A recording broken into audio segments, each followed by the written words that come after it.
Ramalinga attempts to turn a dog into a cow. One early morning, King Rayalu woke up. He sleepily walked out of his room and called out to the guards. When a guard appeared, the king ordered him to fetch the barber immediately. The guard left to carry out his orders and the king returned to his room. He sat down comfortably in an easy chair and in no time he was deep asleep again. When the barber came to the king's room, he found the king sleeping in the chair. He did not want to wake the king up. So, very quietly and expertly, he trimmed the king's hair and shaved his beard. The king was still sleeping soundly when the barber completed his job and left. A little while later, the king woke up. As he did not see the barber whom he had summoned, he got angry. He shouted for his attendant and told him to bring the barber to him that very instant. The attendant rushed off to carry out his order. Just then, the king happened to put his hand on his chin. To his surprise, his chin felt smooth and shaved. So, the king went to take a look at himself in the mirror. He saw that his hair had been trimmed neatly and his beard was properly shaved. The king was impressed with the barber's work. When the attendant brought the barber along, the king said to the barber, "You have done good work today. I am impressed with you. Ask for a boon and I shall grant it." The barber was very happy to hear this. He replied, "Your Majesty, you have been so kind that my family and I have no dearth of anything. But, since long I have had just one wish, that is to become a Brahmin if your highness can bestow this boon upon me."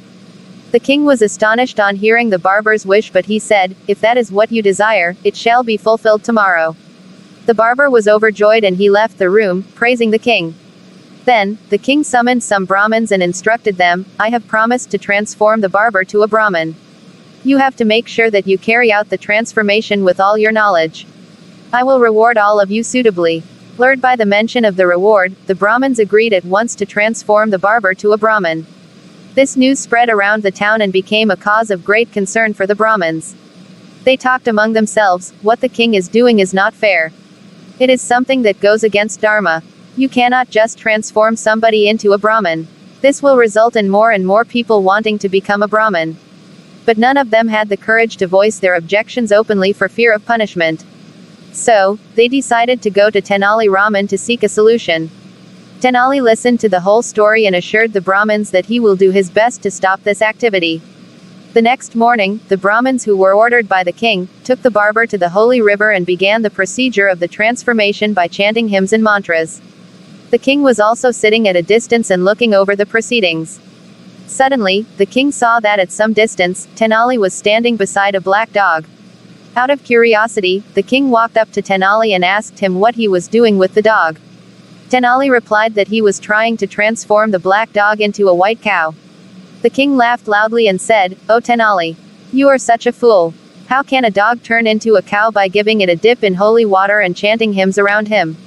Tenali replied, "My lord, forgive me for being foolish. But tell me, if that barber can be transformed into a Brahmin, why can't this black dog change to a white cow?" On hearing Tenali's words, the king realized his mistake. He called the barber and told him that it was not possible to transform him into a Brahmin, so he should ask for another wish. The barber replied respectfully that because of the king's kindness he had plenty of everything and did not need anything. The king appreciated Tenali's intelligence and rewarded him for opening his eyes and stopping him from doing things against Dharma.